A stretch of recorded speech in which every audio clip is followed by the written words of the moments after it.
सलीका मंदी का टाइटल पाना बज़ाहिर तो बहुत मुश्किल लगता है, लेकिन बिलीव मी, अगर आप सिर्फ 1 मिनट ना अपनी एक हैबिट बना लेना कि 1 मिनट काम करके आप किस तरह अपने घर को ऑर्गेनाइज और क्लीन कर लेंगे, तो यकीन करें आपकी ज़िंदगी आसान हो जाएगी और सलीका मंदी का टाइटल आपको बिना मेहनत के ही मिल जाएगा। So let's get start. अस्सलाम वालेकुम everyone, welcome to my YouTube channel. Hope you all are doing good. अल्हम्दुलिल्लाह, आई एम आल्सो गुड। तो सबसे पहली टिप ये है, टिप नंबर 1 मिनट लगेगा आपका। सुबह उठते सारी अपना मोबाइल चार्जिंग पर लगा लें, क्योंकि फिर बाद में फ़ोन कॉल्स मैसेजेस इंपॉर्टेंट आने होते हैं और हमारा फ़ोन ही नहीं चार्ज होता, तो कितनी बुरी बात है ना। टिप नंबर 2 बहुत ही आप लोगों के लिए हेल्दी जो है प्रूव होगी। सुबह उठते सारी हर मैं सबको ये एडवाइस करूँगी कि नीम गर्म पानी पिएँ, ताकि जो बॉडी फैट है आपका वो डिज़ोल्व हो और आप हेल्दी रहें। उसके बाद एक बस पानी की बोतल अपने पास रख लें, पूरे दिन में आपने वो पीते जानी है। टिप नंबर 4 जो है, सबसे पहले आपने जो उठते सार ही ना अपनी बेडशीट, सबसे ज़रूरी काम है वो सही करनी है, क्योंकि ये बिलीव मी, अगर बेडशीट ना ना सही हो तो आपका पूरा कमरा जो है ना डिसअसेंबल लगता है, असम्बल लगता ही नहीं है। लेकिन आप ये ट्राई करके देख लीजिएगा, अगर बेडशीट सिमटी हुई हो ना, तो इससे आपकी सलीका मंदी ज़ाहिर होती है। तो ये देखिए, बेडशीट इस तरीके से आपने कवर कर लेनी है। और एक जो बोनस टिप है वो मैं आपको देती हूँ। देखिए, इस तरह बेडशीट जो होती है ना, स्पेशली लॉन की, ये तो थोड़ा मोटा मोटा स्टफ़ है, तो कॉटन की वाली होती है ना, स्लिप हो जाती है। तो आइंदा के बाद आपकी स्लिप नहीं होगी। आपने इस तरीके से नोट लगानी है बस बेड की चारों कॉर्नर की, बेडशीट के चारों कॉर्नर पे, और इस तरीके से इसको हम टाई कर देंगे, इस तरह फ़ोम के नीचे करके। और यकीन करें, आपकी बेडशीट बिल्कुल भी जो है ना वो निकलेगी नहीं और सेट हो जाएगी, फिक्स हो जाएगी इस तरीके से। तो ये आई होप सो आपको ये बोनस टिप बहुत अच्छी लगी होगी। तो इस तरीके से हम चारों कॉर्नर में इस तरीके से नोट लगा के और बेडशीट को सेट करके फिर मैं आपको दिखाती हूँ। तो ये देखिए जी, ये देखें। अब ये देखिए, आप खुद देख सकते हैं, बेडशीट हमारी अच्छे तरीके से असम्बल हो चुकी है। अब इस पे तकिए वगैरह रखते हैं, और इस तरीके से आपका घर भी जो है ऑर्गेनाइज और क्लीन रखेगा। और ये बस 1 मिनट हैबिट होती है। अगर आप उठते सारी अपने ये काम करना स्टार्ट कर देना, तो फिर आपको ज़्यादा मेस नहीं क्रिएट होगा घर में, और आपको ज़्यादा टाइम नहीं कंज्यूम करना पड़ेगा बच्चों के साथ ही। तो आप वही ना, उठते एक हाथ लगना है बस, जाते जाते आप जल्दी से ये काम कर लें, और बस कमरे रूम से निकलने से पहले ही। और ये देखिए, नेक्स्ट टिप है, डस्टिंग बहुत इंपॉर्टेंट फैक्टर है, इसको मत भूलें। मैं कई लोगों को देखती हूँ, सारे सफाई करते हैं, सारे काम कर लेते हैं, लेकिन डस्टिंग नहीं करते, और इससे क्या होता है, फर्नीचर की शो ही ख़त्म हो जाती है। और वो 1 साल 2 साल शादी को हुए होते हैं, लेकिन लगता है 15-16 साल हो गए हैं शादी को, क्योंकि फर्नीचर इतनी बुरी हालत में होता है। तो देखिए जी, पैसे की बचत तो हमने खुद ही करनी है ना। फर्नीचर जितनी देर काम करेगा, उतना ही आपके पैसे की बचत होगी। आपको न्यू फर्नीचर नहीं लाना पड़ेगा। और ज़ाहिर-सी बात है, एक सलीकामंद खातून जो होती है ना, वो अपने घर की हर चीज़ की जो है ना केयर करती है। जैसे हम अपनी और अपने बच्चों की केयर करते हैं ना, इस तरह अपने घर की चीज़ों की भी केयर करनी चाहिए, क्योंकि मुफ्त नहीं आई हुई हैं, फ्री नहीं आई हुई हैं। पेरेंट्स ने दी होती हैं, अपने हस्बैंड लाए होते हैं, यानी मेहनत की कमाई की आई होती हैं। तो इतने सारी लगे हाथों ही मैं क्या करती हूँ, डस्टिंग कर लेती हूँ साथ ही, क्योंकि मुझे डस्टिंग ना हुई हो तो मेरा दिल बहुत आवाज़ार होता है, पता नहीं क्यों। मतलब सफाई वाली तो बाद में आती है, लेकिन मेरा होता है कि मैं पहले सारा मेस यहाँ से मतलब ख़त्म कर लूँ, और डस्टिंग करके मैं बस ख़त्म करूँ ये काम। तो ये देख सकते हैं आप। अच्छा, नेक्स्ट टिप क्या है, जैसे ही आप अपने रूम से निकले, तो साथ ही लगे हाथ ही, मतलब 1 मिनट लगेगा जो चीज़ें जहाँ पे रखनी होती है, क्योंकि रात को ज़ाहिर-सी बात है, हम नहीं उठते और रात को ऐसी चीज़ें हम साइड टेबल पे रख देते, तो फ़ौरन उस चीज़ को ना, रूम को, चेयर्स को, टेबल को, जहाँ कोई चीज़ पड़ी है उसको लगे हाथ 1 मिनट लगेगा, साथ ही चीज़ें जो है ना संभल करके अपनी-अपनी जगह पे रख लें। तो ये देखा, साथ ही मैंने चीज़ें उठा ली, इस तरह ज़्यादा खलारा नहीं पड़ेगा और साथ ही साथ चीज़ें ऑर्गनाइज़ हो जाएँगी।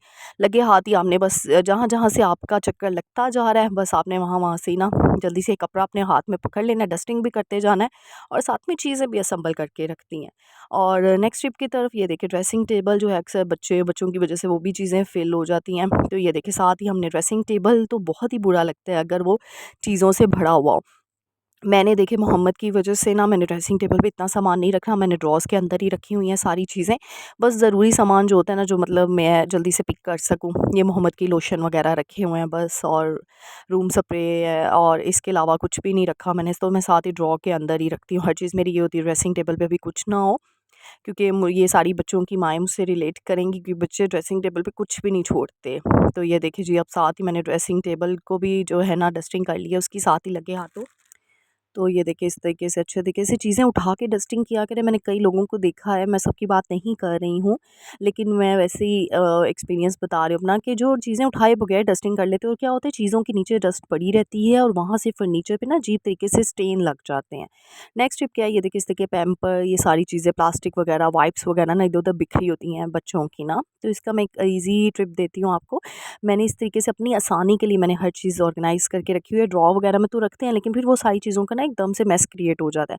तो ये देखिए इस तरह के बैग्स आपको मिलते हैं अक्सर, तो मैंने उसका क्या कि ये देखिए उसको फ़ोल्ड करके छोटा-सा मैंने उसका स्मॉल साइज़ कर दिया। सारे पैम्पर्स जितना मुझे उस मतलब चाहिए होते हैं ना, मैं सारा यूज़ नहीं करती, पैकेट मतलब अपने पास ही रखूँ, तो मैं इस तरीके से जितने मुझे यूज़ होते हैं इस तरीके से मैं उसके अंदर रख के, और ये विशोनी वगैरह, प्लास्टिक वगैरह, ये कॉटन इसके अंदर, ट्यूब्स वगैरह जो रैशेज़ क्रीमें होती हैं वो, और वाइप्स वगैरह, ये देखिए इस तरीके से मेरी सारी चीज़ें इसमें ऑर्गेनाइज़ हो गई हैं, और ये देखिए बुरी भी नहीं लग लग रही, और ईज़िली मैं इसको निकाल के भी ना यूज़ कर लेती हूँ, और फिर अगेन इसमें रख के ड्रॉ के अंदर रख लेती हूँ। ड्रॉ में इस तरह चीज़ें ऊपर-नीचे रखने से अच्छा मैं इसमें ऑर्गेनाइज़ करके रखती हूँ। नेक्स्ट टिप जो है बहुत ही सिंपल सी टिप है, लेकिन आई होप सो आपके काम आ जाएगी। जैसे ही छोटे बच्चों के कपड़े वॉश होके आए ना, तो ये देखिए आपने साथ ही उसको हैंग कर लेना है, बहुत आसानी हो जाएगी, क्योंकि सिलवटें नहीं पड़ेंगी और कपड़े भी ख़राब नहीं होंगे, और साथ ही बस हैंग करके आप हैंग कर दें, यकीन करें आपकी ज़िंदगी आसान हो जाएगी। लगे हाथ 1 मिनट लगता है, और 1 मिनट के काम में आपकी जो है ना पूरे दिन की जो मेहनत है ना वो बच सकती है। क्योंकि इतने ज़्यादा कपड़े हो जाते हैं, फिर आपको समझ नहीं आती, वो तय करके लगाएँ तो वो सिलवटें पड़ जाती हैं, दोबारा-दोबारा आयरन तो होती नहीं है, और इमरजेंसी में आजकल लाइट का जैसे इशू हो रहा है, लाइट तो आती ही नहीं है। तो ये टिप भी आपको होप सो पसंद आई होगी। अच्छा, नेक्स्ट टिप है काउंटर शेल्फ जो होती है ना, काउंटर टॉप किचन की, वो भी आपने साथ-साथ लगे हाथ ही क्लियर करते जाना है। ये देखिए काउंटर टॉप को आपने मतलब भरना नहीं है बिल्कुल भी। कोई भी एक भी चीज़ है ना उसके ऊपर से फ़ौरन उसको क्लीन करें, उसको फ़ौरन से जो है ना मतलब खाली करें। ये देखिए थोड़ा-सा मोहम्मद का ये मिल्क पाउडर जो है वो इसके ऊपर गिरा हुआ था। रात होती है तो नहीं पता चलता, फिर जल्दी में बंदा काम कर लेता है। ये देखिए साथ ही मैंने लगे हाथों इसको शेल्फ़ को साफ़ कर लिया। और ये देखिए जी इस तरीके से 1 मिनट के काम से आपके अब आप पूरा दिन बैठे नहीं जी, अच्छा जी, अच्छा जी, अच्छा जी, आप कर लेते हैं, और उसके बाद जब फुल किचन भर जाएगा तो फिर तो आपको मतलब आपको ज़लालत ही लगेगी ना। और नेक्स्ट टिप क्या है, बहुत ही छोटी टिप है, जैसे मतलब थोड़े से बर्तन ही हो ना, जैसे खाया पिया साथ ही उसको वॉश कर लिया। मतलब आपने पूरे बर्तन जमा करने ही नहीं है कि बैठे रहें और साथ ही साथ इसको धोते रहें। और ये देखिए इस तरीके से जो सिंक का ये होते हैं ना एरिया, इसको साथ ही क्लियर कर दें, इसमें गंद ज़्यादा जमा ना होने दें, इससे क्या होगा ब्लॉकेज भी हो सकती है सिंक में, इसीलिए इसको साथ ही वॉश कर लें। और उसके बाद बोनस टिप ये है, ये देखिए अपने हाथों को साथ ही जो है ना हैंड वॉश से वॉश कर लें, सोप से वॉश कर लें, क्योंकि बर्तन धोने के बाद आपको पता है हाथ ख़राब हो जाते हैं। अक्सर लेडीज़ के हाथों में ये मतलब निशान पड़ जाते हैं, हाथ जो है वो बहुत ज़्यादा खरवरे हो जाते हैं, वो इसलिए क्योंकि हम बर्तन धोने के बाद या तो हम ग्लव्स नहीं यूज़ करते, या तो ग्लव्स यूज़ करें, या फिर उसको फ़ौरन वॉश कर लें लगे हाथों। और नेक्स्ट टिप क्या है, फीडर्स से रिलेटेड है। फीडर्स को ना ये देखिए वॉश करने के बाद ना गर्म पानी से, ये गीज़र मैंने ऑन कर लिया, गर्म पानी से ना इसको फिल करके ना 5 से 6 मिनट तक रख लिया करें। ये देखिए इस तरीके से मैंने रख लिया है, और नीम गर्म पानी में आप उसको ढक उसमें पतीले के अंदर भी रख सकते हैं, इस तरह फिल करके भी रख सकते हैं। और उसके बाद ये देखिए 5 मिनट बाद मैंने पानी से निकाल के उसको इस तरह प्लेट में ना इस तरह ड्राई होने के लिए रख दिया है। कोई ज़रूरी नहीं थे आप महंगे-महंगे स्टैंड लेके आएँ, फीडर स्टैंड जो आजकल आप लोग देख रहे होते हैं, लोग बता रहे होते हैं। कोई नहीं अफ़ोर्ड कर सकता, या मैं ये नहीं कह रही अफ़ोर्ड नहीं कर सकते, कुछ को फ़िज़ूल खर्ची पसंद नहीं होती, जैसे मुझे नहीं पसंद है फ़िज़ूल खर्ची। तो ये देखिए इस तरीके से प्लेट में रखें, ड्राई करें, और दैट्स इट। ये शुष्के मशके ना तभी अच्छे लगते हैं जब मतलब अब मैं क्या कहूँ इसका, मेरे पास अब इसका आंसर नहीं है। बहरहाल कुछ लोग समझ ही गए होंगे इसका। नेक्स्ट टिप क्या है, ये देखिए इसका टेबल जो है ना, ये देखिए खाने वाला टेबल को फ़ौरन जो है ना खाना खाया और उसके बाद 1 मिनट लगेगा। ये स्प्रे की बोतल आपने मैंने टेबल के नीचे रखी और ये कपड़ा भी, तो मैं साथ इसको क्लीन कर देती हूँ। और साथ ही ये देखिए कहीं पे भी मेस है, कोई भी कबाड़ वगैरह पड़ा हुआ है, नेक्स्ट टिप ये साथ लगे हाथ ही बस जहाँ-जहाँ से गुज़रे ना वहाँ-वहाँ से खलारा उठाते जाएँ, दैट्स इट। ये देखिए जैसे ये देखिए मैंने टाइगर को अपनी जगह पे रख लिया है, ये शॉपर मेडिसिन का शॉपर था, इसको उठा के हम अपनी जगह पे बाहर रख लेते हैं। टिश्यू पेपर बॉक्स है, इसको अपनी जगह पे रखिए, मतलब इतना गंद नहीं होता, लेकिन अगर मैं इसको ही छोड़ दूँगी ना अभी, तो ये रात तक बहुत ज़्यादा मेस हो जाएगा। तो ये देखिए जी साथ ही इन चीज़ों को उठाया और अपनी-अपनी जगह पे रख दिया। तो मैंने बहुत छोटी टिप्स बताई हैं, आप लोगों के काम आएँगी इंशाल्लाह। लेकिन ये है कि मतलब हमने अपने घर को खुद ही देखना है कि किस तरीके से हम अपने घर को ऑर्गेनाइज़ कर सकते हैं, हमने दूसरों के तरीके से नहीं चलाना है। लेकिन ये छोटी-छोटी टिप्स क्या होती हैं, ये हमारे काम आ जाती हैं कि ठीक है यार, कि लेज़ीनेस करने से क्या फ़ायदा, बाद में भी तो खुद ही करना है ना, और फिर डबल ट्रिपल करना है। तो इससे अच्छा नहीं कि आप 1 मिनट लगेगा तो आप उसको हैबिट बना लें और उसके साथ-साथ करते जाएँ, क्योंकि ड्राइंग रूम एरिया भी ऐसा होता है कोई भी आ सकता है, तो उसका साफ़-सुथरा होना तो बहुत ज़रूरी है। नेक्स्ट है, ये देखिए इस तरह के मिरर्स हैं ना, ये भी बहुत गंदे हो जाते हैं अगर आप इसको साथ ही साथ लगे हाथ ना, मतलब सिंपल एक सादा कपड़ा मारना है, डस्टिंग वाला एक कपड़ा बना लें। और ये लगे हाथ कोई डस्ट नहीं थी मेरी, क्योंकि मैं रोज़, मेरी आदत है, मैं इसके ऊपर कपड़ा लगा लेती हूँ। हाँ, अगर मैं ना लगाऊँ तो हफ़्ते बाद फिर इसकी शामत आई होती है और इतना गंदा हुआ होता है ना, फिर मेहनत डबल लगती है आपकी। अच्छा, नेक्स्ट टिप क्या है, ये बच्चों के कपड़ों के लिए, ये देखिए जैसे ही 2-3 सूट होना तो आप साथ इसको वॉश कर लें, अपने भी जितने भी कपड़े, आप ज़्यादा ढेर मत बनाएँ कपड़ों का, और साथ लगे हाथ ही वॉश करते जाएँ। नेक्स्ट टिप ये है कि जैसे बारिशों का सीज़न होता है, बच्चों के कपड़े नहीं जो है अच्छे से ड्राई होते, तो ड्राई करके ना आप इस तरह अंदर डाइनिंग टेबल वाले एरिया पे भी बिछा सकते हैं, ताकि ईज़िली जो है ड्राई हो जाए, फ़ैन ऑन कर लें आप। नेक्स्ट टिप क्या है, ये देखिए इस तरह से कुछ चीज़ें जो होती हैं घर में बच जाती हैं, और आपको पता है वैसे तो पहली बात है कि बचानी नहीं चाहिए, रिस्क ज़ाया करना बहुत ही बड़ा गुनाह है।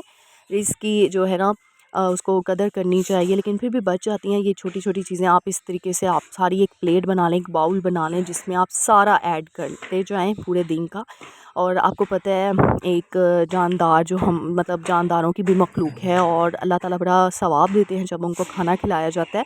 तो हम अपने घर का ही जो बचा खाना होता है उसको वेस्ट डिस्कार्ड मत किया करें, डस्टबिन में बिल्कुल मत फेंका करें। और इस तरीके से ना कोई भी घर का एक पोर्शन बना लें, जहाँ पे आप चिड़ियों वगैरह का वो वगैरह के लिए ना खाना वगैरह। अब जैसे फॉर एग्ज़ाम्पल मेरे घर का ये छत का ये पोर्शन है, यहाँ पे ना हम लोग ना चिड़ियों वगैरह के लिए पानी वगैरह और ये बाजरा वगैरह रख देते हैं।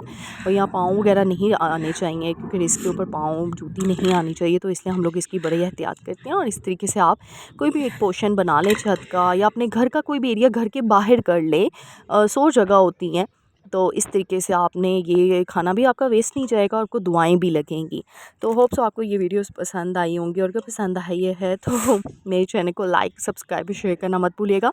आपकी तो कोई मेहनत नहीं जाने वाली, आपने सिर्फ एक क्लिक करना है, लेकिन आपकी वजह से जो हमें न्यू यूट्यूबर्स को जो है ना हिम्मत मिलती है, मतलब करेजमेंट जो मिलती है, वो बहुत ही बड़ी चीज़ होती है। तो अगर किसी को आप इतनी सी खुशी दे जाएँ तो क्या ही बात है। मिलते हैं नेक्स्ट वीडियो में, टिल देन अल्लाह हाफ़िज़।